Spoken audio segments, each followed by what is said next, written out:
जम्मू कश्मीर में केंद्रीय गृह मंत्री अमित शाह 3 दिनों के दौरे पर हैं और इस दौरे में 2 दिनों में 2 बड़ी खबरें आई।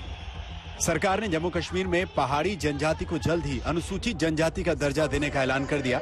दूसरी तरफ अमित शाह के दौरे के बीच में ही जम्मू कश्मीर के डीजी जेल हेमंत लोहिया की क्रूरतम तरीके से हत्या कर दी गई।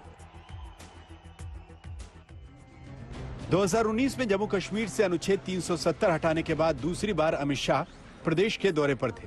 दौरे के दूसरे दिन अमित शाह ने कश्मीर में वैष्णो देवी का पूजन कर आशीर्वाद लिया और फिर जम्मू के राजौरी में विशाल जनसभा को संबोधित किया।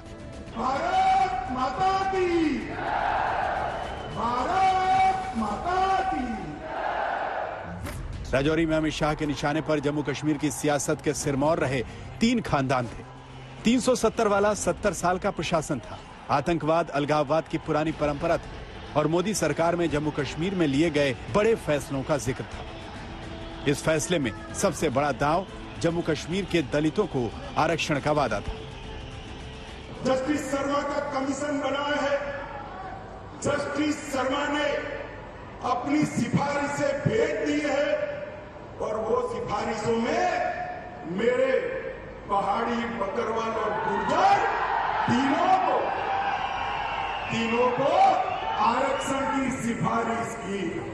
मित्रों, मैं आपको कहने आया हूं, देश के प्रधानमंत्री का बहुत बड़ा मन है। ये सिफारिशें जो भेजी है उसकी एडमिनिस्ट्रेटिव प्रक्रिया समाप्त होते ही गुर्जर, बकरवाल और पहाड़ी भाइयों को आरक्षण का लाभ मिलेगा।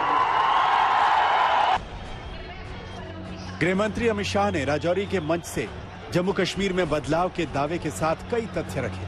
विकास योजनाओं और बड़े फैसलों का जिक्र किया, यहां तक कि अलगाववाद और आतंकवाद कम होने का भी दावा किया। लेकिन अमित शाह के इस दौरे के बीच में ही जम्मू में एक बहुत बड़ी वारदात भी हुई। 4 अक्टूबर का दिन भी नहीं निकला था, रात में ही जम्मू के इस मकान पर पुलिस पहुंची थी। इसी घर में जम्मू कश्मीर के डीजी जेल हेमंत लोहिया का शव मिला था। पुलिस मौके पर थी। मकान के आसपास सबूतों की तलाश होने लगी। 57 साल के हेमंत लोहिया का पार्थिव शरीर अस्पताल भेजा गया। प्रदेश में केंद्रीय गृह मंत्री थे और इतनी बड़ी वारदात की खबर आई तो गृह विभाग के chief secretary, additional chief secretary से लेकर तमाम पुलिस अधिकारी मौके पर पहुंचने लगे। पता चला कि हत्या का मुख्य संदिग्ध यासिर अहमद नाम का घरेलू नौकर था, जो हत्या के बाद से फरार था। बाद में इसे कानाचक इलाके से गिरफ्तार कर लिया गया। रात को खाना खाने के बाद जब अपने बेडरूम में जाते हैं तो ये लड़का जो डोमेस्टिक सर्वेंट है, जो पिछले कुछ अरसे से काम करता था, वो कहीं पाँव में कोई थोड़ी उनकी चोट थी और पाँव को मरहम लगाने के लिए उस वक्त अंदर था और अचानक उसने कुंडी लगा के उनके ऊपर हमला किया और बार बार उसमें जो है वो शार्प एज्ड वेपन के साथ उनके ऊपर अटैक किया। पुलिस ने बताया कि हेमंत लोहिया का पहले गला घोटा गया, फिर केचप की बोतल से गला रेता गया, फिर जलाने की भी कोशिश हुई। फिलहाल पुलिस आरोपी यासिर से पूछताछ कर रही है, जो पिछले 6 महीने से डीजी जेल हेमंत लोहिया के घर नौकर के तौर पर काम कर रहा था। सीसीटीवी फुटेजेस अवेलेबल है जिसमें वो भागता हुआ नजर आ रहा है। जो हथियार इस कांड में इस्तेमाल हुआ है उसको बरामद कर लिया गया है। फिलहाल टेरर एंगल का कोई भी एविडेंस इसमें नहीं आया है। पुलिस के मुताबिक पकड़ा गया मुख्य आरोपी 23 साल का यासिर ही है, जो डिप्रेशन में भी बताया जा रहा है। पुलिस को मौके से एक डायरी मिली है जिसमें ऐसे सबूत हैं। इस डायरी में अपने जीवन से नाराजगी जताई गई है और दुख, अवसाद, खुशी, दिखावे जैसी मानसिक अवस्थाओं को प्रतिशत में बताया गया है।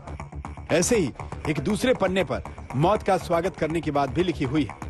हालांकि शुरुआती जांच के मुताबिक पुलिस ने इस वारदात के किसी आतंकी कनेक्शन से इनकार किया है, लेकिन जांच पूरी होने तक दावे से कुछ नहीं कहा जा सकता। दूसरी ओर जम्मू कश्मीर के एक आतंकवादी संगठन पीपुल्स एंटी फासिस्ट फ्रंट यानी PAFF ने इस हत्या की जिम्मेदारी ली है। उसका दावा है कि स्पेशल ऑपरेशन के तहत ये हाई टारगेट किलिंग की गई है, जो हिंदुत्व की सत्ता का विरोध करने के लिए किया गया।